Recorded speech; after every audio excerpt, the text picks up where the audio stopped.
전기차 하면 우리나라 이슈도 좀 빼놓지 않을 수가 없는데 미국의 포드사가 LG에너지 솔루션과 SK온과 합작 법인을 체결을 했었는데 그 계약을 끊고 CATL과 손잡았다. 그래서 한국 배터리 3사가 충격에 불가피하다 이런 뉴스도 나왔는데 중국 전기차 업체들에서 한국 시장에 갖는 의미는 무엇이고 이로 인한 뉴스의 영향력은 좀 어떻게 보고 계세요? 미국 행정부나 정치적인 장벽이 없었다면 제 생각에는 포드사는 더 일찍 CATL과 협력 관계를 맺었을 겁니다. 결국은 기술력 플러스 가성비입니다. 중국 현지에서는 이거는 결국은 CATL이랑 협력하게 될 거는 시간 문제다라는 그런 의견이 많았어요. 한국 시장의 경우에는 제가 느끼기에는 전 세계 자동차 시장에서 해외 업체들이 가장 뚫기 어려운 시장이 아마도 한국 시장과 일본 시장이 아닐까 싶어요. 네. 한국도 자국의 한두 개 업체의 그 절대적인 통제력이 강하죠. BYD에 이어서 이제 지크가 내년부터 한국 국내 판매를 시작하잖아요. 중국 업체 입장에서 한국 시장의 의미는 좀 특별한 존재라고 생각해요.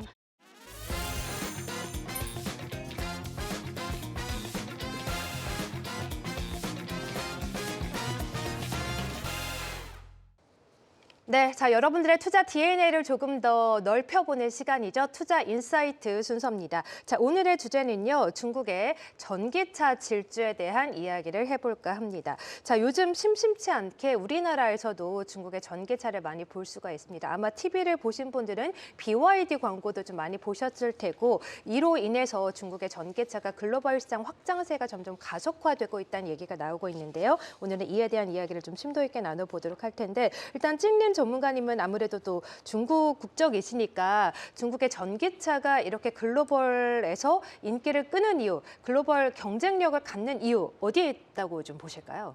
네. 복합적인 이유가 있겠지만 주로 네. 세 가지. 첫 번째는 가성비죠. 첫 번째는 가성비. 네. 똑같은 퀄리티, 똑같은 성능을 가진 중국산 전기차의 가격이 미국산, 유럽산보다 한 20~30%는 저렴하니까. 하지만 두 번째는 가성비는 단순히 가성비가 아니라 기술력과 규모력이 그중에 들어가니까 그만큼 가성비가 나오는데요. 그래서 가성비가 이렇게 극단적인 가성비가 나올 수 있는 이유는 네. 중국 전기차 기업들이 이 밸류체인 중에 업스트림이 리튬 광, 네. 그리고 그 다음이 배터리, 그 다음이 전기차인데 이 전체 풀 밸류체인에 대한 통제력을 90% 이상 갖고 있습니다. 그래서 대부분 중국산 전기차의 그 밖에서부터 안쪽까지 다 꿰뚫어서 보면 90% 이상 또는 95% 이상이 다 자국산입니다. 그래서 통제력이 강하니까 그런 가성비가 나온다. 두 번째는 기술력인데요. 기술력이 전기차 자체의 성능도 있지만 배터리라고 하면 중국의 대표 기업이 아무래도 CATL이랑 BYD. 그래서 몇 년 전 CATL이 뭐 팩투팩 그런 제품이라든지 또는 BYD는 몇 년 전에 칼날 배터리가 블레이드 배터리, 타사 또는 타국에 비해서 중국산 배터리의 그런 기술력의 혁신이 더 컸고요. 그리고 세 번째는 이게 성능이랑 가성비 기술력이 좋다고 해도 중국 기업들이 이런 의지를 갖고 있어야 되는데 단 한 가지 예를 들면 BYD의 경우 중국 국내에서 전기차를 팔 때랑 해외로 수출할 때 그 파는 차랑 매출 총이익률이 아주 질적으로 차이가 납니다. BYD의 경우 해외 수출용 그 차의 매출 총이익률인 한 27% 정도 되고요. 네. 하지만 거기에 비해서 국내 매출 총이익률은 17%밖에 안 됩니다. 그래서 기업들 입장에서도 지금 중국 국내와 해외를 동반 강력하게 강화할 수밖에 없습니다. 그리고 또 하나 좀 환경적인 거는 중국은 지금 전 세계에서 전기차 침투율에 가장 적극적인 나라인데요. 작년까지는 이미 중국 국내 전기차 시장 침투율, 즉 신차 판매 중 전기차의 비중이 이미 50%를 돌파했고 올해 1월부터 11월까지 11월 기준으로는 이미 60%에 육박했습니다. 그래서 작년 올해도 그렇고 내년에도 지금 중국 국내 전기차 시장의 연평균 판매량의 성장률은 한 30%대 유지하고 있습니다. 하지만 거기에 비해서 해외 시장은 아직도 성장성이 많이 남아있는 시장도 많거니와 네. 아까 말씀드린 그 이익률의 차이도 아주 크기 때문에 네. 중국 기업들 입장에서는 중국 국내뿐만 아니라 해외 시장을 아주 적극적으로 강력하게 진출을 속도를 가할 수밖에 없습니다. 근데 저는 이제 좀 정확히 표로 보고 싶은데 네. 얼마나 중국의 이 전기차가 세계 글로벌 시장에서 어느 정도 장악력을 갖고 있는지 좀 표로 나와 있는 게 네. 있을까요? 네. 아주 궁금하네요. 간단한 표인데요. 네. 이 화면이 중국 우와. 자동차 수출량 2030년의 전망이군요. 네. 네. 수출량 추이를 보시면요. 네. 아주 재미있는 2000년부터 2025년 올해는 11월까지 나왔는데 요거는 12월까지 그 추산해서 나온 결과입니다.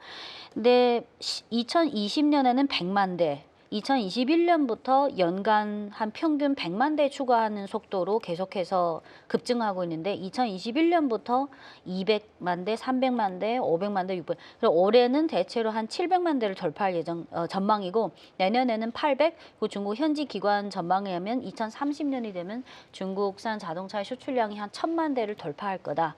그러면 여기에 대해서 12월 16일에 UBS가 좀 과감한 긍정적인 전망을 내세웠는데요.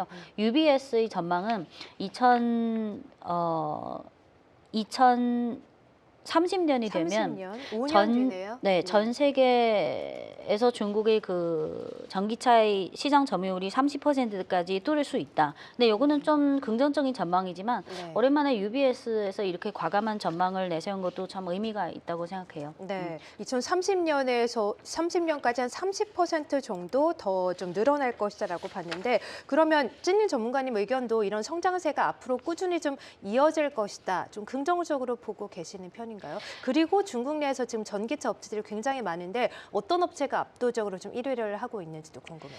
네, 이런 해외 수출의 성장세가 꾸준히 유지될 수 있다고 생각합니다. 화면을 보시면 아까 그거는 단순히 중국 자동차 전체, 여기서 자동차는 내연차 플러스 전기차입니다. 전체 수출량 추이고 이 그림은 지난 5, 6년 동안 중국 자동차 수출량, 이 파란색이 수출량이고요. 이 주황색이 그중에 전기차 양입니다. 그리고 이 회색 선이 전체 수출에서 전기차가 차지하는 비중입니다. 그래서 전체적으로 몇 년 동안 추이를 보면 자동차 수출량도 늘거니와 그중에 사실 수출을 견인한 게 가장 큰 게 전기차 수출입니다. 비중이 점점 커지고 있어요. 그래서 결국은 중국의 자동차, 내연차와 전기차 수출량이 계속 늘어나려면 물론 내연차도 늘어나고 있지만 결국은 전기차의 수출량이 질적으로 계속 늘어나야 된다. 이게 중요하고요. 그리고 전기차의 수출량이 현실적으로 늘어날 수밖에 없는 이유는 아까 말씀드린 가성비가 있고 기술력이 있고 또 전체 밸류체인에 대한 통제력이 있고 그리고 중국이 지금 중국 공장에서 생산한 자동차를 수출 그리고 유럽이나 태국이나 남미에 지금 점진적으로 점점 더 많은 현지 공장을 운영하면서 중국 공장에서 직접 수출 그리고 해외 공장을 통한 현지 공급 이 두 가지 전략을 취하고 있는데 그래서 저는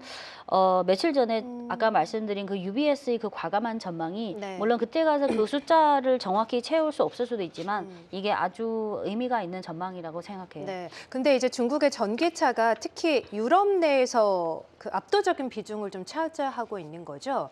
네, 미국은 수출이 좀 불가하다 보니까. 미국은 어차피 막혀 있고요. 지금 BYD를 비롯해서 지루이도 그렇고 상해 자동차도 그렇고 중점적으로 수출을 강화하고 있는 지역이 미국 제외 그리고 유럽, 동남아, 중동, 러시아 플러스 중앙아시아 5개국 그리고 남미, 특히 브라질 이렇게 몇 개 주로 신흥시장 위주죠. 근데 신흥시장뿐만 아니라 유럽에서도 사실 작년부터 유럽이 중국산 전기차의 그 수입을 막기 위해서 고관세라든지 여러 가지 그 장벽을 내세웠습니다. 하지만 1년 동안 데이터를 통해서 오히려 그런 고관세나 보호 무역주의 장벽이 세운 후에 오히려 중국산 전기차의 유럽향 수출이 더 급증했습니다. 그래서 그런 장벽은 사실상 이미 의미가 없다. 그래서 지금 유럽 쪽도 그렇고 신흥시장도 그렇고 계속해서 어느 시장이 더 중요하다, 덜 중요하다 그게 아니라 미국을 제외한 거의 모든 글로벌 시장에 수출하고 있다고 보시면 됩니다. 네, 뭐 지금 채팅창을 보니까 필리핀에서는 거의 뭐 BYD가 장악을 하고 있다는 뉴스도 나오고 있는데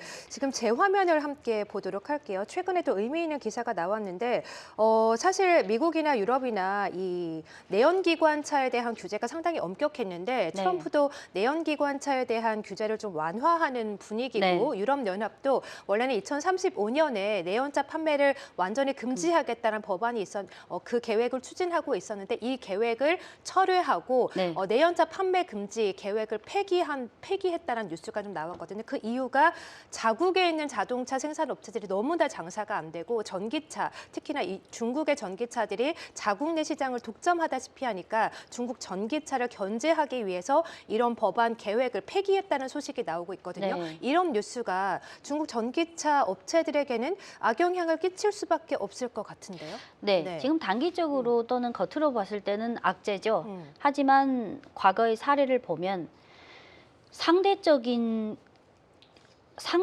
우위 앞에서는 이런 장벽이 효과가 있을 수 있어요. 하지만 상대적인 우위라고 한다면 어떤 걸 말씀하시는 하지만 절대적인 네. 경쟁력 앞에서는 아. 시간이 흐르면 이런 장벽은 사실 의미를 상실하게 되는 그런 그러니까 중국 추세로 전기차가 절대적인 네. 경쟁력을 갖고 있다. 네, 만약 네. 중국산 전기차가 그냥 미국산 또 유럽산 대비 조금만 성능이 좋다, 조금만 가격이 좋다, 조금만 뭐 디자인이 좋다, 그러면 조금 효과가 있지만 이미 저는 EU에서 아까 말씀하신 그 내연차 몇 년도까지 금지, 그거를 사실상 폐지하는 방향으로 가고 있잖아요. 미국도 네. 그렇고.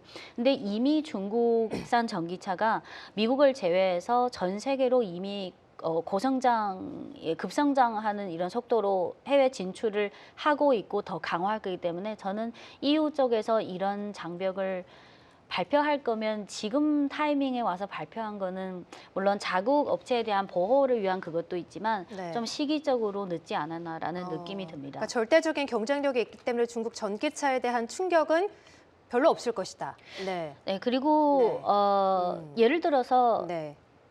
중국산 BYD도 그렇고 중국산 전기차를 사는 게 유럽의 또는 동남아, 유럽의 그 현지 한 명 한 명의 고객들이잖아요. 소비자들이잖아요. 네. 그러면 만약 세금이나 여러 가지 장벽을 뭐 설치했는데도 그 소비자들이 지금까지 중국의 해외 수출을 견인한 게 그 소비자들이잖아요. 네. 그 사람들이 왜 중국산 전기차를 살까요? 그냥 이미 저는 미국이든 유럽이든 그런 보호무역주의 장벽을 통해서 잠깐은 자국의 상대적으로 낙후한 그런 산업을 구제 또는 보호하기 위해서 그럴 수 있지만 이미 저는 시기적으로 늦었다고 생각해요. 네, 그렇군요. 시기적으로 좀 늦었는데 그래도 뭐 미국이나 유럽이나 자국 산업을 좀 보호하기 위해서 여러 가지 정책을 좀 추진하고 있기 때문에 이에 대한 영향은 계속해서 체크를 해봐야 될 것 같고 그러면 우리나라에 대한 영향도 좀 체크를 해봐야 될 것 같아요. 사실 전기차 하면 우리나라 이슈도 좀 빼놓지 않을 수가 없는데 뭐 현대차, 아이오닉이라든가 이런 전기차도 뭐 중국 전기차에 비해서 뒤지지 않는다라고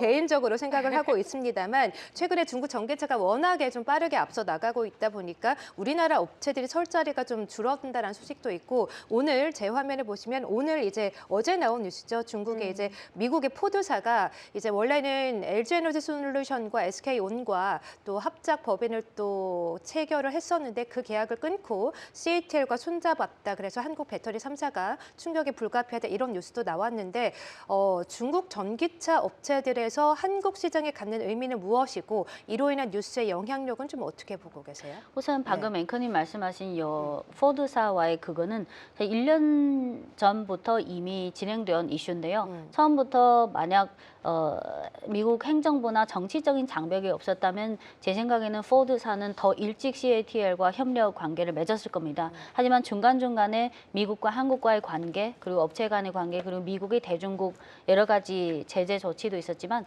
결국은 예전에 제가 포드사의 그 CEO나 그런 인터뷰를 봤는데 결국은 기술력 플러스 가성비입니다. 그리고 아무리 어떤 정치적인 장벽이 있다 하더라도 결국은 기업의 존재하는 목적은 경제 이익의 창출이잖아요. 이익의 창출. 그래서 이거는 예전에 몇 개월 전부터 이 포드사와의 그 협의건이 여러 가지 노이즈가 있었을 때도 중국 현지에서는 이거는 결국은 CATL이랑 협력하게 될 거는 시간 문제다라는 그런 의견이 많았어요. 네. 그래서 이번에 이게 결과물로 나왔고요. 또 한국 시장의 경우에는 지금 제가 느끼기에는 전 세계 자동차 시장에서 해외 업체들이 가장 뚫기 어려운 시장이 아마도 한국 시장과 일본 시장이 아닐까 싶어요. 네. 예를 들어서 일본의 자동차 시장은 심지어 외국 자동차 업체의 무덤이라는 별명도 있고요.